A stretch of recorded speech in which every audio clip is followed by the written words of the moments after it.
Aí nós vamos ter uma frase que reflete muito a questão atual, né? Cura do mundo. Vamos fazer um lugar melhor para você, para mim e para toda a raça humana. Mas como, né? Se tem tanta desigualdade, a gente pensar nas questões das desigualdades socioeconômicas do mundo, como a gente pode fazer nossa parte? Obviamente, existem a questão dos protocolos, né? Existem alguns organismos internacionais, como, por exemplo, as linhas específicas da ONU, que pensam nessa questão de como salvar a humanidade no que diz respeito ao meio ambiente. A gente já debateu muitas questões, nós sabemos que existiram alguns protocolos a partir dos anos 90, através da ONU. Nós temos organismos internacionais também que só visam a questão capitalista, né, como o FMI, a OMC, mas nós temos associados à ONU que, de fato, pensam nessa questão de racionar o que acontece no nosso planeta Terra. A globalização faz também com que a gente pense em que rumo nós estamos tomando, que rumo está tomando nossa sociedade no que diz respeito à questão de cuidar do nosso planeta, né? Como cuidar, principalmente a Organização Mundial de Saúde também, que é um órgão afiliado à ONU.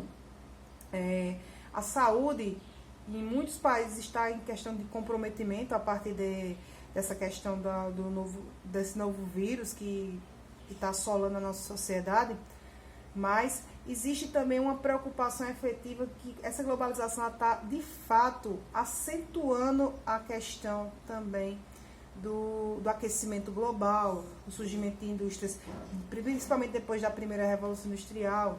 Ela faz com que a nossa sociedade ela esteja num momento muito fragilizado. A gente tem uma fragilidade, não só a questão econômica atual, mas no contexto ambiental também está complicado. Estava vendo hoje que, em meio a essa pandemia, está acontecendo, inclusive, queimadas na China. É bom a gente se atentar para atualidades, viu, galera? Parar de assistir besteira, só observar coisa do Big Brother, apesar que Priol tem que sair, ache ruim quem achar, e fazer com que a gente tenha essa atualidade, porque é importante para você ter essa questão de conhecimento geral, e para você fazer uma redação, para vocês fazerem um bom Enem, vocês têm que ter esse conhecimento técnico, científico, informacional que a globalização proporciona para a gente. Nós vamos ter aí a questão do Protocolo de Kyoto de 1997. Tem a gente já estudou ano passado o Rio +20, o Eco 92, aí a questão do efeito estufa, os maiores países que emitem CO2, que são a China, os Estados Unidos, a Rússia, a Índia, o Brasil, que também gera bastante poluente por ser um país enquadrado no ramo dos países principalmente industrializados, das potências industrializadas, lembrando que o Brasil faz parte do G15, 15 países mais industrializados do mundo, Alemanha, Canadá, Reino Unido e Coreia do Sul. Coreia do Sul, que faz parte dos tigres asiáticos, lembrem dos tigres, de estudar o que são tigres asiáticos e os novos tigres asiáticos. Em busca de alternativas para minimizar o aquecimento global, 162 países assinaram o Protocolo de Kyoto em 1997, porém vários não fizeram nenhum esforço para que a meta seja atingida, e o principal, os Estados Unidos. Obviamente, tem até no caso do Donald Trump, o presidente laranja dos Estados Unidos. O Donald Trump não acredita muito no aquecimento global. Quando ele concorreu com Al Gore à presidência dos Estados Unidos, nós sabemos que ele criticava muito a questão do aquecimento global e dizia que era coisa de gente que não era a favor da economia crescente. Mas nós sabemos que o mundo está sofrendo sim. Olha o coitado dos polar, o pobre. Desemprego estrutural e novos empregos. Primeiramente, vamos aprender o que é desemprego atualmente. Desemprego ele é desenvolvido em dois âmbitos: o estrutural e o conjuntural. O desemprego estrutural ele é ocasionado principalmente da substituição do ser humano por máquinas, ou seja, da estrutura de automação, da substituição do ser humano como uma arma mecânica, como uma força braçal, com a questão da inserimento de máquinas na economia. E o desemprego conjuntural é justamente o desemprego ocasionado por crises econômicas efetivas e sucessivas em um país. O nosso problema no Brasil atualmente é o desemprego estrutural e conjuntural. Apesar de ser, embora a gente esteja sendo substituído por máquinas, a gente também está numa crise econômica. Então isso ocasiona o quê? Fortalecimento ainda de mais trabalhos informais. O que até, inclusive, serve de aula para nós agora, essa questão também de tanto problema com o trabalho informal, com a questão da quarentena, né? Esse impacto que pode ocasionar pessoas que estão dentro de casa, mas que ao mesmo tempo precisam trabalhar. Daí o Senado aprovou a questão de ajuda de custo, no período de 3 meses, na questão de trabalhos informais. Isso por conta do desemprego conjuntural no nosso país. Então, nós estamos observando uma situação atual de trabalhos na informalidade, sejam de mototáxi, de Uber, de entregadores, enfim, trabalhos informais, feirantes, e está crescendo no mundo de uma maneira geral essa informalidade por falta de oportunidade de trabalhos com vínculos de carteira assinada. Direitos humanos, né? Direitos humanos que muitas vezes não são tão respeitados, né? Que a gente debate tanto essa questão de direitos humanos que foram criados pela ONU, né? Não foi ninguém que criou, não foi ninguém comunista que criou os direitos humanos, mas foi sim depois da Segunda Guerra Mundial que os direitos humanos eles viraram pauta, depois de todas as atrocidades cometidas na Segunda Guerra Mundial pela questão do nazifascismo, né? Aqui tem um questionamento. Fome e miséria. Qual a pior dor? Fome ou a miséria? Pare e questiona. Qual que dói mais? Fome ou miséria nos países subdesenvolvidos?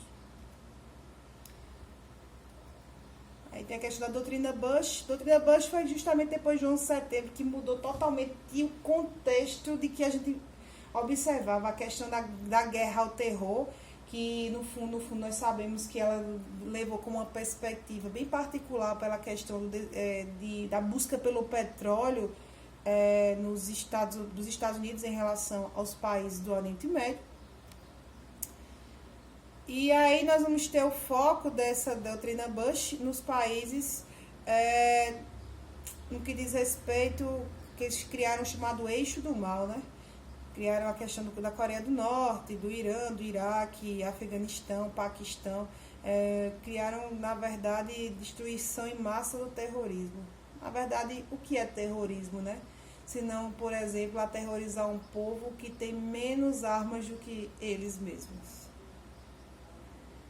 Nós vamos ter aí, quem sabe o que é mocinho, o que é bandido na história, né? Porque nós sabemos que cada um aí tem um pé no terrorismo, seja ele Osama Bin Laden ou Kim Jong-un da Coreia do Norte, ou por exemplo, esse que já saiu, né, o Mahmoud Ahmadinejad, né, do Irã, que foi inclusive pauta de uma terceira guerra mundial atual, né?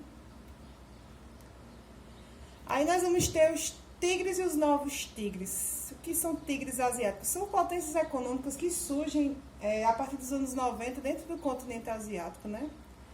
Na verdade, a gente chama a China de um tigre asiático, não. A China é um dragão asiático. Dragão que para eles quer dizer força, vitalidade, poder, que inclusive faz parte da cultura deles. Aí ele não se envolve na questão do tigre asiático, que é uma associação de países. A China cresceu milagrosamente economicamente no seu PIB 13%, algo jamais visto no contexto de crescimento do desenvolvimento do PIB anual de cada país. Bom, pessoal, aí a festa da globalização, a gente já trabalhou, acho que essa imagem, nem todo mundo tem acesso a essa festinha da globalização. Na verdade, aí está uma crítica bem interessante, que eu queria que vocês fizessem uma análise dessa imagem no caderno de vocês. Por que essa imagem reflete tanto a nossa sociedade atual, né? Essa festa da globalização. Bem-vindo ao mundo globalizado. Será que todo mundo realmente pode entrar nessa festa? É isso que eu questiono a vocês e eu quero que vocês exponham no papel sobre essa festa da globalização. Pronto. E aqui a gente encerra mais uma aula. Não quero aparecer porque não estou assim com meu cabelo organizado, minha maquiagem, meu lápis de olho, delineador. Então, como vocês sabem, eu gosto de aparecer sempre plena e bela.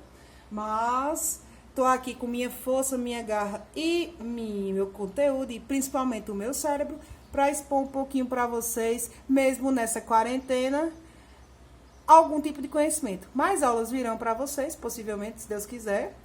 E estudem, mantenham o foco, qualquer coisa, tira dúvida, vai lá para Classroom e pergunta, beleza? Espero que vocês assistam essa aula para a gente criar um senso crítico, e a atividade vai vir posteriormente, beleza? Atividade também voltada a uma questão mais ampla. Quero que vocês façam as atividades referentes ao G2, que é o nosso tema que foi abordada. Todas as atividades referentes ao G2. Vou colocar também para vocês escrito, para ficar bem formalizado. Espero que vocês tenham gostado aí da minha humilde voz e que continue aí persistindo nos estudos, não parem. Apesar de a gente estar num momento muito delicado da sociedade, mas não para. É complicado a gente até dizer que não para de estudar, porque a gente fica um pouquinho desmotivado, mas eu acredito em vocês. Vocês vão ter que estudar, vocês vão ter que debater, vocês vão ter que aprender. Afinal de contas, vocês têm muita meta a cumprir ainda, beleza? Um cheiro, meu terceirão. É nóis!